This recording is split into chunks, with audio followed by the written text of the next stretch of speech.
নমস্কার বন্ধুরা, আমি শুভদীপ তোমাদের স্বাগত জানাই আমার ইউটিউব চ্যানেল জ্ঞান মার্গে। এই ভিডিওতে আমরা রায় ও মার্টিন প্রশ্নবিচিত্রা 2025 থেকে সপ্তম শ্রেণীর ভূগোল বিষয়ের দ্বিতীয় পর্যায়ক্রমিক মূল্যায়নের যে মডেল সেটগুলি দেওয়া হয়েছে তার মধ্য থেকে প্রথম সেটটির সকল প্রশ্নের উত্তরগুলি নিয়ে আলোচনা করব। তাহলে দেখো, একের বলেছে নিম্নলিখিত বাক্যে শূন্যস্থানে উপযুক্ত শব্দ বসিয়ে পূর্ণ করো। একের এক, ড্যাশ হলো একটি নবীন ভঙ্গিল পর্বতমালা। উত্তর হবে হিমালয়। একের দুই, ভারতের সিন্ধু গঙ্গা ব্রহ্মপুত্র সমভূমি হলো ড্যাশ সমভূমির উদাহরণ। উত্তর হবে পলল। একের তিন, পৃথিবীর বৃহত্তম মালভূমির নাম ড্যাশ। উত্তর হবে তিব্বত মালভূমি। একের চার, ড্যাশ পর্বতমালা থাকার জন্য সাইবেরিয়ার তীব্র ঠান্ডা বাতাসকে বাধা দিয়ে ভারতের শীতের তীব্রতা কমিয়ে দেয়। উত্তর হবে হিমালয়।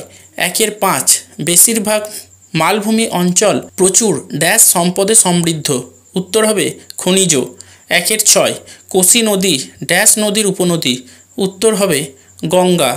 একের সাত, শুষ্ক অঞ্চলের সুগভীর গিরিখাতকে ড্যাশ বলা হয়। উত্তর হবে ক্যানিয়ন। একের আট, যে নদী একাধিক দেশের মধ্য দিয়ে প্রবাহিত হয় তাকে ড্যাশ নদী বলে। উত্তর হবে আন্তর্জাতিক। একের নয়, পৃথিবীর বৃহত্তম নদী ড্যাশে কোনো বদ্বীপ নেই।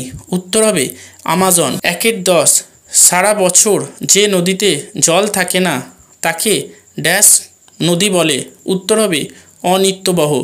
দুয়ের দাগের বলেছে শুদ্ধ ও অশুদ্ধ নির্বাচন করে লেখো। দুয়ের এক, ব্ল্যাক ফরেস্ট একটি আগ্নেয় পর্বত, এটি অশুদ্ধ। দুয়ের দুই, মালভূমির উপরিভাগ ঢেউ খেলানো সমতল হয়, এটা শুদ্ধ। দুয়ের তিন, ভূমির ঢাল বৃদ্ধি পেলে নদীর শক্তি কমে যায়, এটা অশুদ্ধ। দুয়ের চার, ব্যাসাল্ট একটি পাললিক শিলার উদাহরণ, এটা অশুদ্ধ। দুয়ের পাঁচ, দক্ষিণ আফ্রিকার তৃণভূমির নাম ভেল্ট, এটা শুদ্ধ। দুয়ের ছয়, আটলাস পর্বতের সবচেয়ে উঁচু শৃঙ্গটি হলো মাউন্ট তৌবকল, এটি শুদ্ধ। দুয়ের সাত, পর্বতের উপরের দিকে ছুঁচলো অংশটির নাম হলো পর্বত গ্রন্থি, এটা অশুদ্ধ। দুয়ের আট, পাতগুলি অ্যাস্থনোস্ফিয়ারের ওপর ভাসমান অবস্থায় থাকে, এটি শুদ্ধ। দুয়ের নয়, অনেকগুলি ছোট ছোট জলধারা প্রধান নদীতে মিশলে তাদের শাখা নদী বলে, এটি অশুদ্ধ। দুয়ের দশ, প্রাচীনকালে টাইগ্রিস ইউফ্রেটিস নদীর ধারে সৈনিক সভ্যতা গড়ে উঠেছিল, এটা অশুদ্ধ। এরপর তিনের দাগের বলেছে বাম দিকের স্তম্ভের সঙ্গে ডান দিক মেলাও। দেখো, তিনের এক, কঙ্গো নদী অববাহিকা, এটা হবে অপশন ডি, ঘন জঙ্গল চিরসবুজ। তিনের দুই, গ্রস্ত উপত্যকা, এটা হবে অপশন ই, দুটি ফাটলের মধ্যবর্তী নিচু অংশ। তিনের তিন, নীলনদ, এটা হবে অপশন এ, মোহনায় সুবিশাল বদ্বীপ। তিনের চার, সাহারা, এটা হবে অপশন বি, প্রায় বসতিহীন অঞ্চল। তিনের পাঁচ, কিলিমাঞ্জারো, এটা হবে অপশন সি, বরফে ঢাকা শৃঙ্গ। এরপর চারের দাগের বলেছে নিচের ছক থেকে ভৌগোলিক শব্দ খুঁজে বের করো। দেখো, সূত্রগুলো দিয়ে দিয়েছে।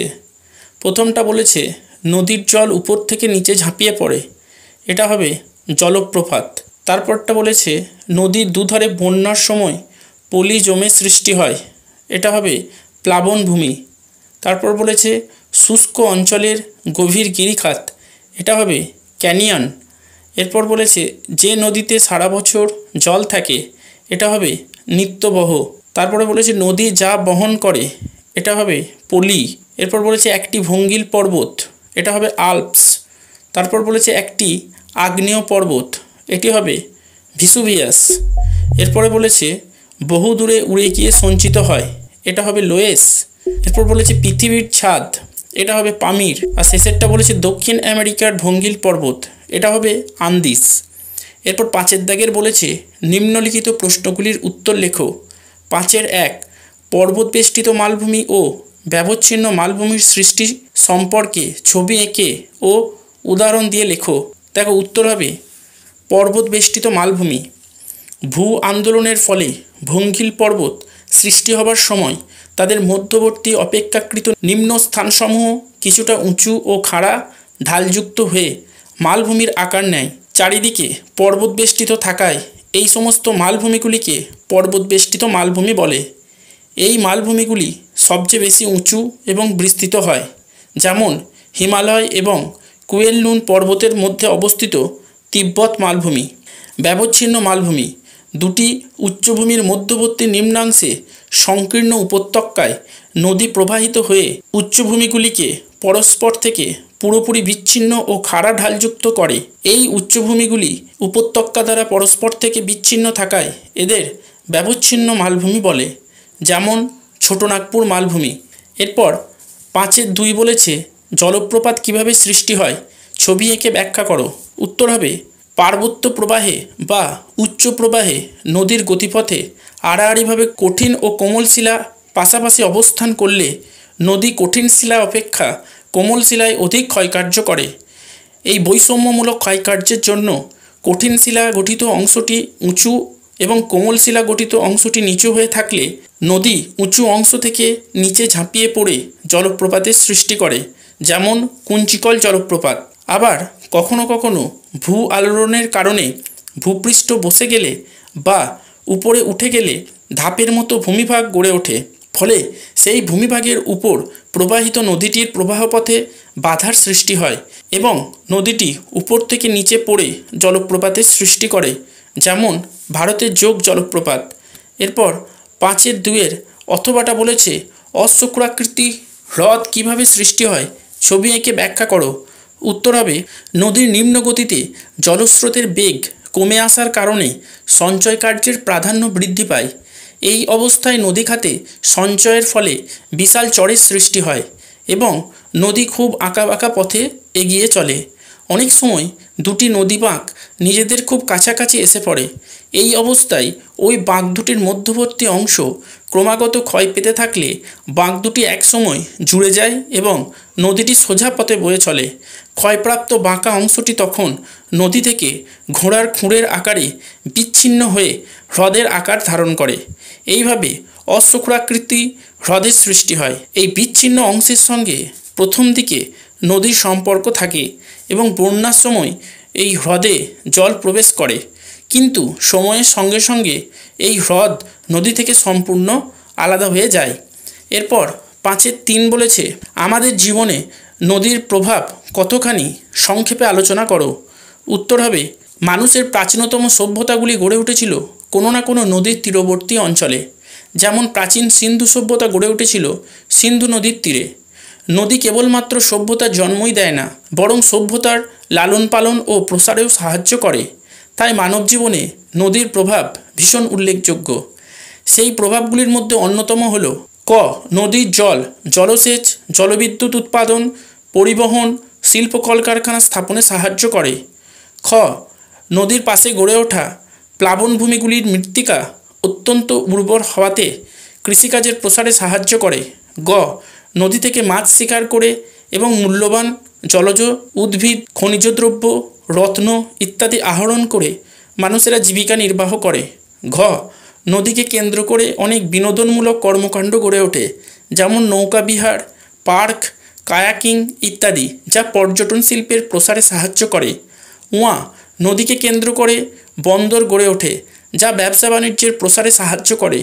চ নদী পরিবেশ ও বাস্তুতন্ত্রের ভারসাম্য রক্ষা করতে সাহায্য করে। এরপর 5-3 অথবাটা বলেছে শিলা থেকে কিভাবে মাটি তৈরি হয় লেখো।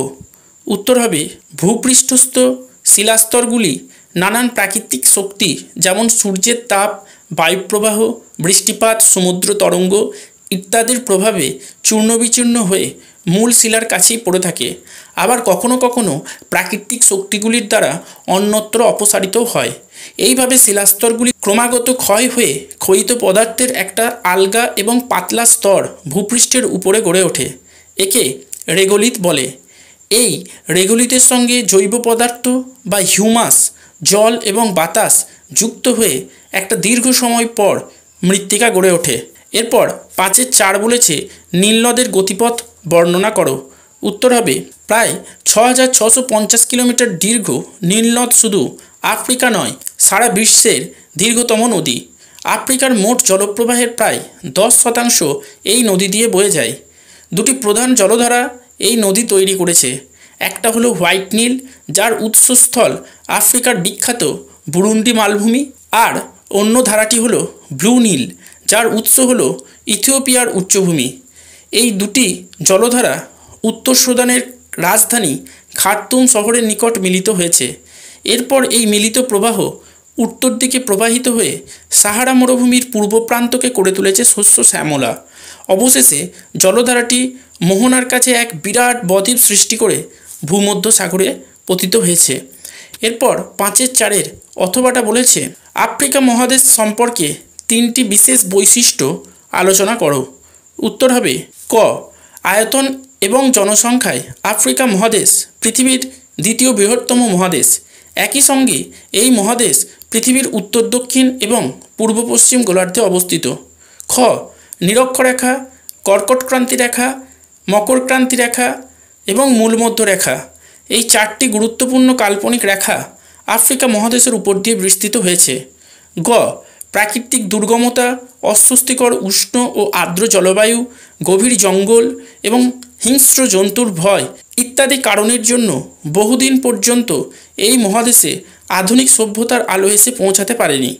এই জন্য এই মহাদেশকে অন্ধকারাচ্ছন্ন মহাদেশও বলা হতো। এই ভিডিওটা দেখে উপকৃত হলে অবশ্যই একটি লাইক করবে, কমেন্ট করবে এবং বন্ধুদের সাথে ভিডিওটা শেয়ার করবে।